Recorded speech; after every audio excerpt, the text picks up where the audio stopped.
Trabajadores salen a las calles para manifestarse en contra del plan para reformar la ley de jubilaciones y pensiones de Francia.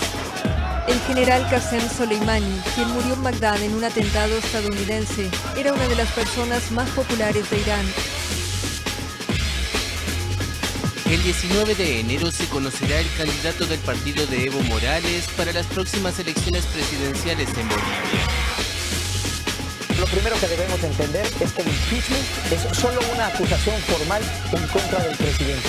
Eso no significa que será destituido.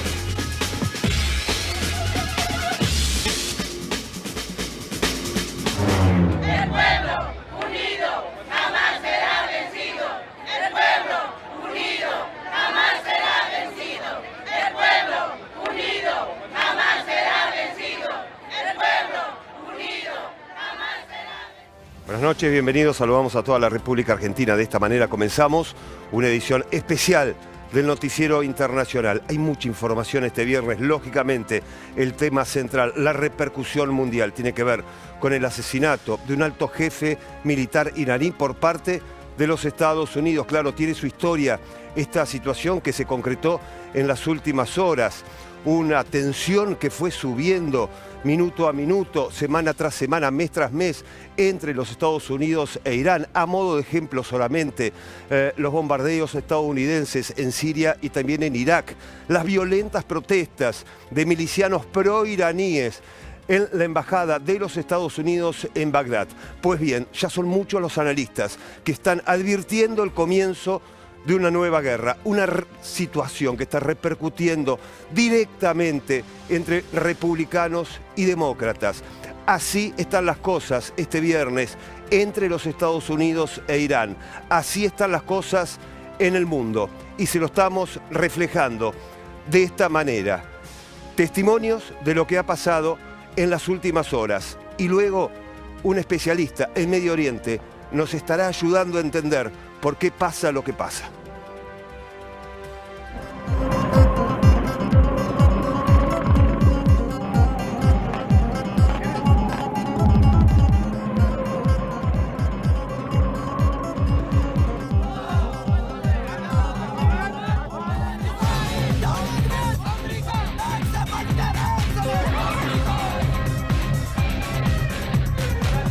I don't think that would be a good idea for Iran. It wouldn't last very long. Do I want to? No. I want to have peace. I like peace. And Iran should want peace more than anybody. So I don't see that happening. No, I don't think Iran would want that to happen. It would go very quickly. Thank you very much. I'm not going to telegraph what we're going to do, but people know that we have vast capability to do any number of things. We will act in response to actions by Iran or its proxies, and we will act to preempt any attacks on our forces, our personnel, by Iran or its proxies. اقدام آمریکا بدون تردید یک اقدام تروریسم دولتی است. نقض حاکمیت عراق، اقدام به قتل افرادی که تمامی زندگی خودشون رو وقف مبارزه با ظلم، استبداد، ترور و تکفیر کردن. ایشون و مرحوم ابو مهدی المهندس همرزم شهیدشون نقش برجسته‌ای در مبارزه مردم عراق و سوریه علیه داعش داشتن و شاید اقدام آمریکا نشان دهنده داغی باشه که آمریکایی‌ها از این بزرگمرد دیده بودند. ساخته و پرداخته آمریکا رو قاسم نابود کرده بود. البته با تلاش و مجاهدت مردم سوریه و مردم عراق و مردم منطقه و این درد گرانی بود برای آمریکایی‌ها. حتما خون پاک و مطهر قاسم سلیمانی درخت مقاومت رو تنومندتر خواهد کرد، مردم ایران رو متحدتر و منسجمتر خواهد کرد و سیاست‌های آمریکا در منطقه رو هر روز مفتضح‌تر از روز قبل و بی‌اثرتر از روز قبل خواهد کرد. Soleimani was plotting imminent and sinister attacks on American diplomats and military personnel, but we caught him in the act and terminated him. I do like to think that the American advisory, the chiefs of staff, the chairman of the Joint Chiefs, the CIA, the National Security Advisor, have genuinely thought through the consequences of escalating by this strike on Qasem Soleimani. I mean, a bit like Abu Bakr al-Baghdadi and Osama bin Laden. This will not stop the potency of the Quds Force or the IRGC. There will still be adherents around, and somebody will step up to take his place. Although Qasem Soleimani was, by a wide measure, a very, very brilliant strategic and tactical thinker.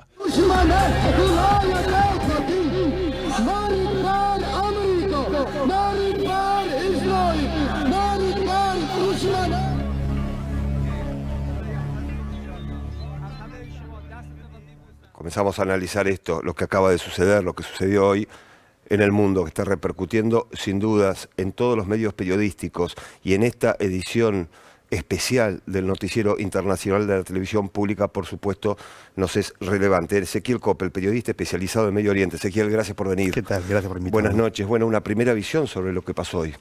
Y yo creo que va a estar definido hacia dónde va este conflicto con respecto a la respuesta iraní. Yo creo que de acuerdo a cómo sea la respuesta iraní vamos a poder saber cuál va a ser el próximo paso de los estadounidenses. Yo creo que pensar que todo este conflicto o esta disputa, esta riña de gallos entre Irán y Estados Unidos va a degenerar en una tercera guerra mundial es por lo menos apresurado, porque para tener una tercera guerra mundial tenés que tener dos lados con potencias mundiales de dos lados. Y yo me pregunto... ¿No es el caso este?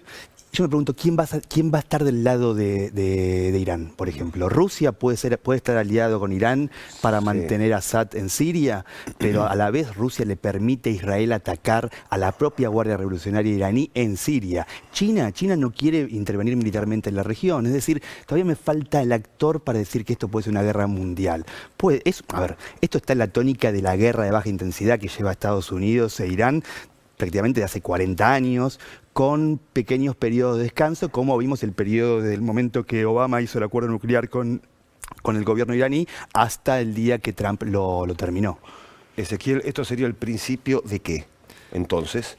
Yo creo que es el principio de una incógnita, de por sí. Yo logré hablar con gente que está viviendo en este momento en Teherán y me dijeron que están todos esperando. Todos están esperando qué va a ser el propio gobierno iraní. Ahora, yo creo que también habría que ser un poco, pensar la naturaleza del gobierno iraní. Es decir, el gobierno iraní o la República Islámica iraní ha sobrevivido 4 décadas en el poder por su constante adaptación a cualquier desafío. Siempre agarraron cualquier desafío que se les presentó y lo convirtieron en una oportunidad. Entonces pensar que ellos van a desencadenar una guerra que pueda poner en peligro su propia existencia en un momento donde en la propia calle iraní están las protestas más grandes que sufrieron en su historia, vuelvo a decir, es un poco apresurado. Hoy fue asesinado un alto jefe militar iraní, pero tenía una incidencia directa y mucho poder en Medio Oriente. Sí, a ver, si uno quiere ponerlo en un ranking, yo lo pondría entre las 5 personas más importantes en toda la historia de las 4 décadas de la República Islámica.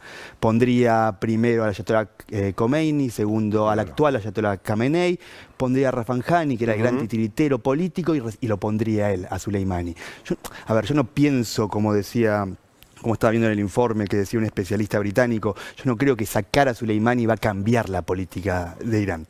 pero estás golpeando una figura importante, una figura que se paseaba por todas las capitales de Medio Oriente mostrando su poder.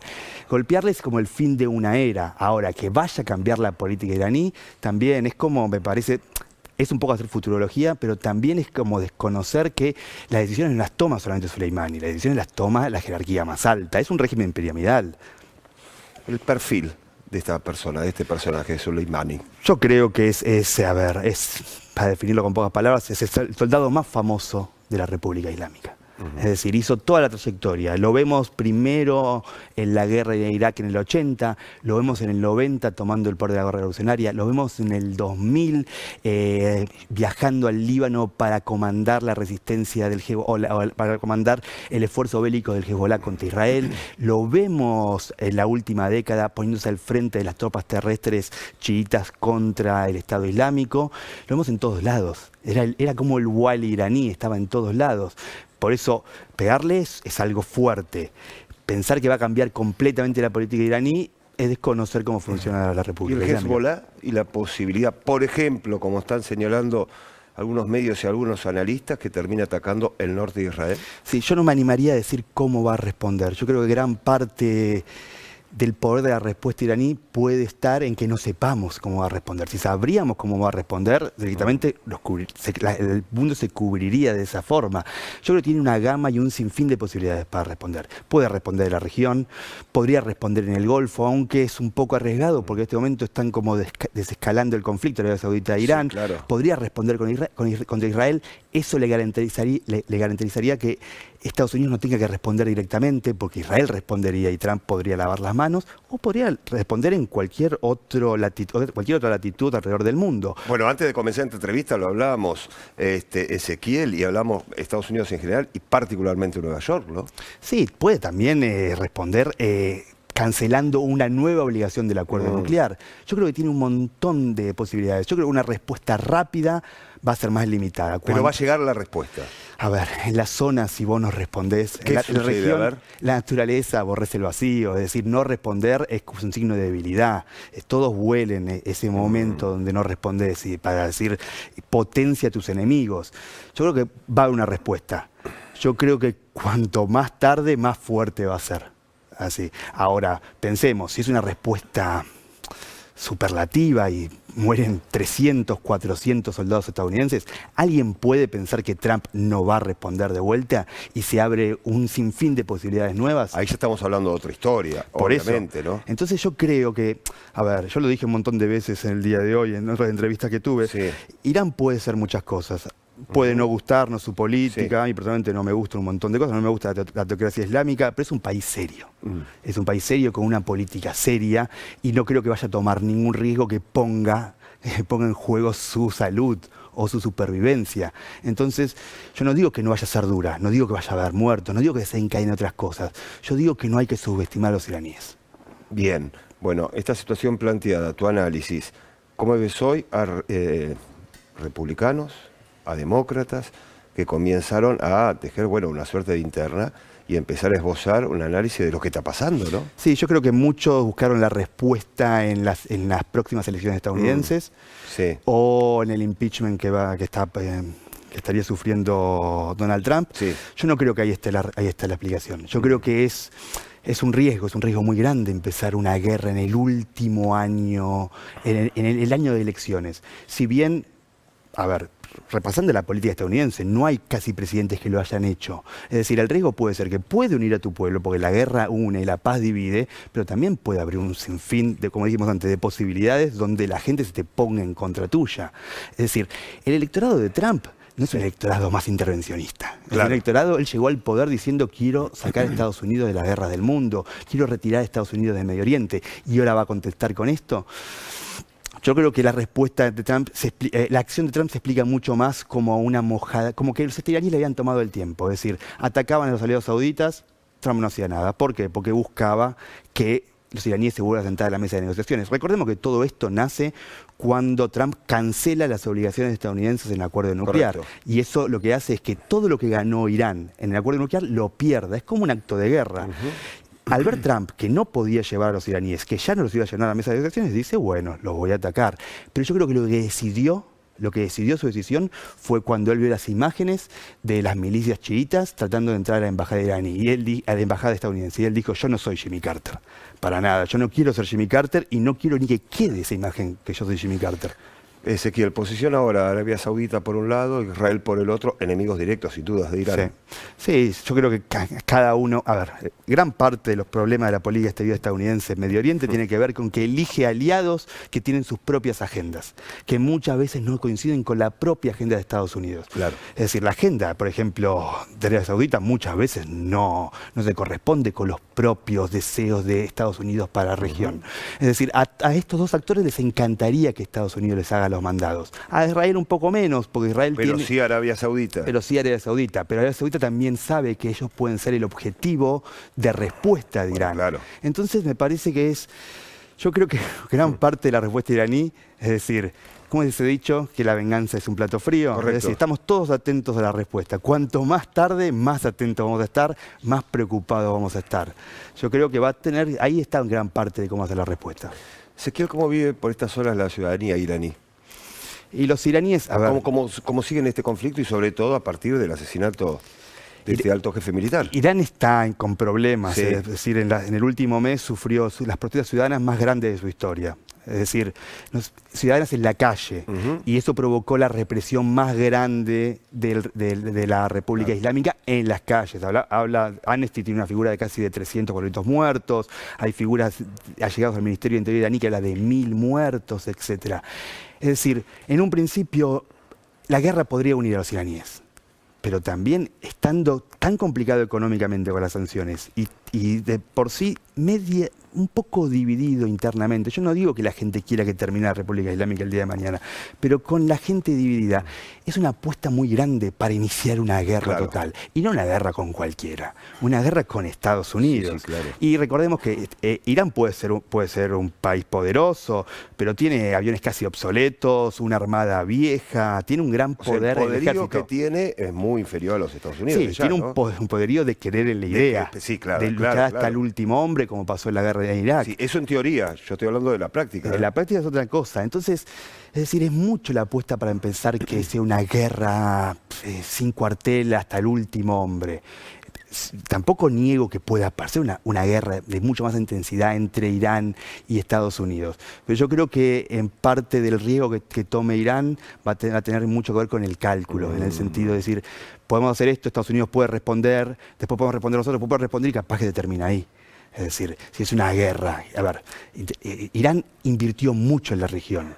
Los últimos 10 años avanzó sobre la región. Si uno ve el mapa del norte de Medio Oriente, es la primera vez en siglos que hay más chiitas árabes del Líbano a Irak. Y esto tiene mucho que ver con el cambio demográficos en el conflicto sirio. Estamos hablando de que cerca de 5 millones de sirios sunitas abandonaron esa zona. Entonces, si vos invertiste tanto, si tenés al Hezbollah fuerte dentro del gobierno libanés y mantuviste a Assad casi de su punto muerto, ¿vas a arriesgar todo?